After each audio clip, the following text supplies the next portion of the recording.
I just heard about a cab driver who became a billionaire with one simple strategy. He kept solving his own problems.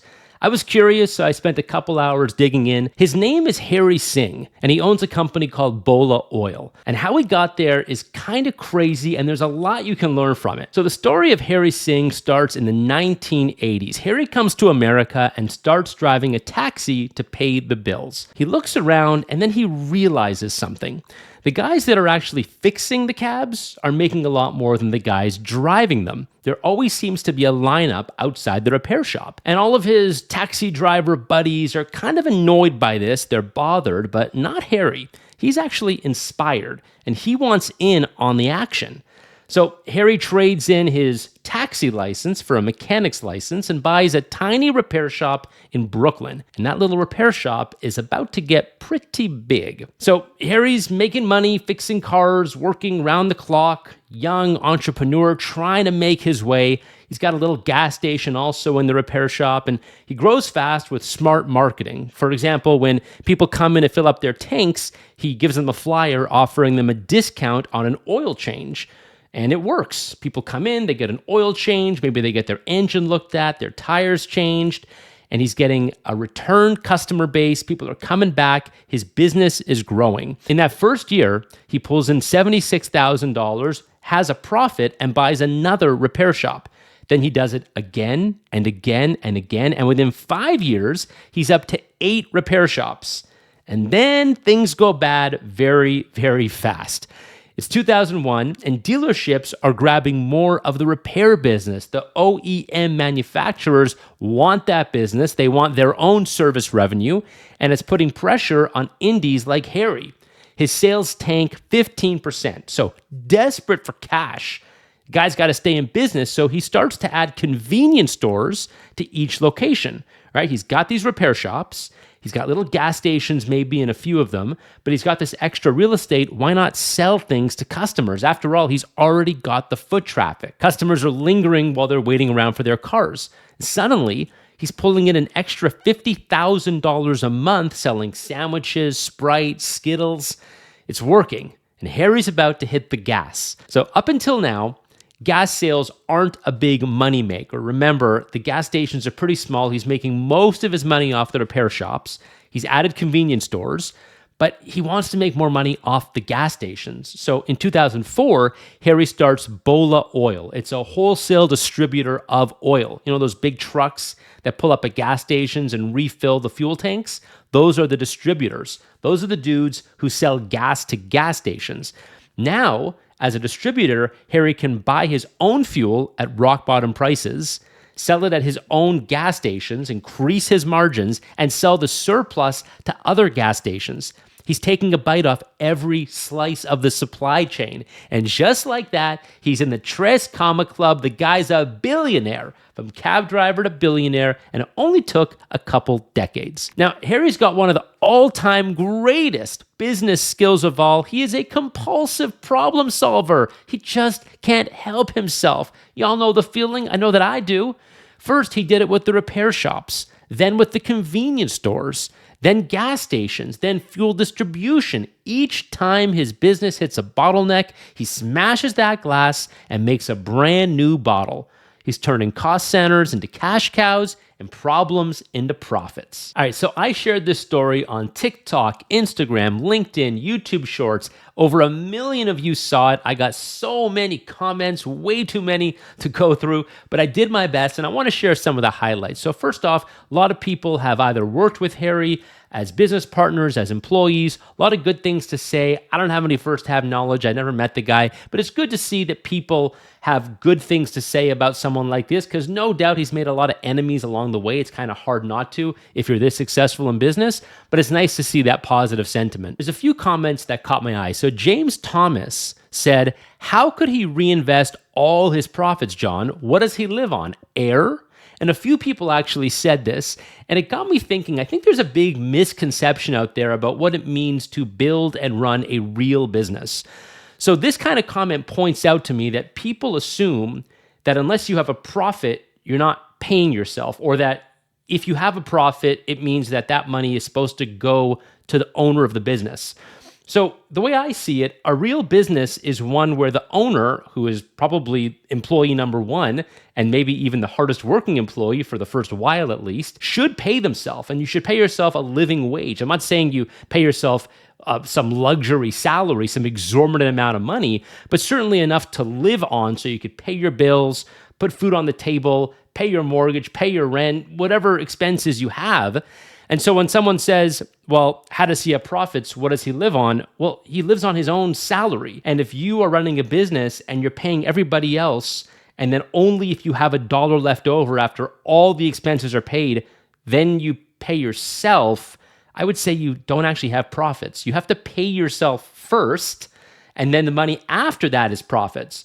And so off $76,000, I don't know, maybe he had 10 grand or 5 grand left at the end of the year, enough to put a deposit down with a mortgage on the next property. The idea that you need to have profits to pay yourself tells me that you're not thinking about business as an actual business, more of a hobby. So think about it like this. Profit comes first. There's actually a book called Profit First. I suggest you read it. I read it many years ago. And the basic premise of that book is that you take a certain amount of money off the top. So you make $1 in revenue, you take 5 cents, 10 cents, 15 cents off the top, put it into a separate account, or if you're making cash, take that cash, put it into a separate envelope, and that's your profit. You take your profit first, and then you take all the rest of the money, you pay all your bills, you pay yourself, and so you have profit at the end of the day. The idea that you need to have a profit to pay yourself, You pay yourself, and then you have profit. And if you don't have enough money, that's totally cool. You pay yourself less, or you work harder, or you try to cut your costs somewhere else. But the idea that a business has profits doesn't mean that the owner hasn't paid themselves. If you haven't paid yourself, you don't actually have a profit. All right, another comment that I saw, Rupan says, rumor has it that Harry Singh inherited $1 million from his father-in-law, which helped him open his first Bolla. And my response to that is, so what? Now, I understand why Rupan says this. I totally get it. But I want to make this point. It's very easy to say somebody has money or somebody got money, and so that's why they were able to make their business quicker, faster, easier. I totally get it. But having money, in many more cases, makes you lazy. I can tell you this because I know a lot of very rich people who are very, very lazy. So when someone says, oh, he was only able to build that business because he had a bit of money, cool, but it would have been easier for him to just live on the money and not build the business. So I wouldn't take anything away from somebody who inherited some money, put it to good use, and then built a business that was making over $1 billion.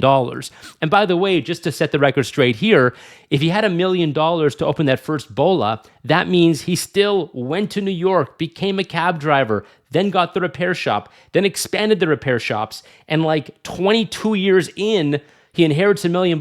Cool. The guy was probably already a multi-millionaire. So good for him. It's great to catch a lucky break. I'd rather be lucky than smart. That's cool. But it doesn't take anything away from his success in my mind. Now, I want to talk about some of the real learnings that we can get from Harry Singh's story. Number one is the idea of stacking up your assets, finding new uses for the assets, the people, the knowledge, everything you have, and how you can make money with it. More money, more profits to reinvest, pay your people better, and all the good stuff.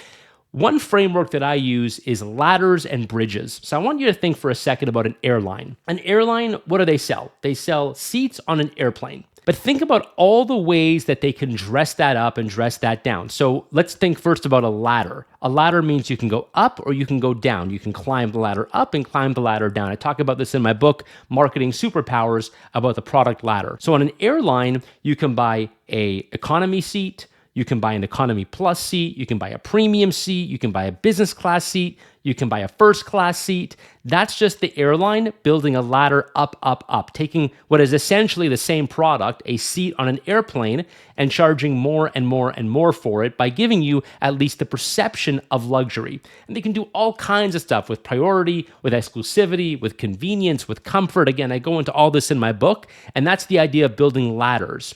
Bridges are other things that you can sell your customers before they buy your product and after they buy your product. So a good example is cars, right? What can you sell somebody when you sell them a car? You can also sell them servicing on that car. So that would be a bridge. It's something else you can sell them based on what you've already sold them, or maybe what you're going to sell them in the future. In the case of Harry Singh, what he was doing was building ladders and bridges. So the idea of having a gas station and a repair shop and a convenience store all in one spot, that really is like a bridge, right? You already have this, maybe you'll want this, maybe you'll want that. And then the ladder would be other services, more expensive services, subscription services, better gasoline, like all that kind of stuff. So ladders and bridges is a great framework, one that I created to think about how to get more out of your existing assets. Another big takeaway from this story is the idea of patience. And this really is a mindset thing. It all seems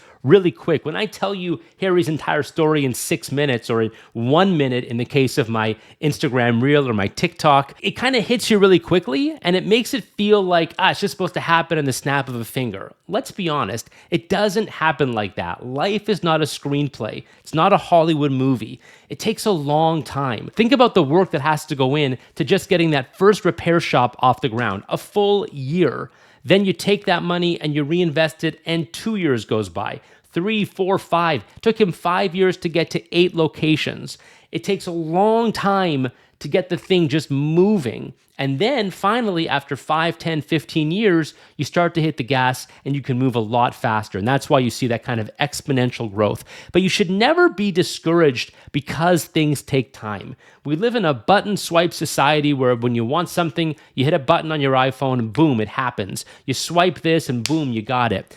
Real life is not like that. If you want something that's worth anything, you've got to work for it and you've got to wait for it. The other principle Harry uses here is the idea of a sawdust product. What product are you creating that creates sawdust, garbage, waste product, and you can turn that trash into cash? So specifically, the convenience store aspect of this, I don't know for sure because I wasn't there, but let's just say you have a piece of real estate and you've got a building where you have your repair shop, then you've got a little gas station and that's built out, and then you've got a totally vacant building or a plot of land with nothing on it.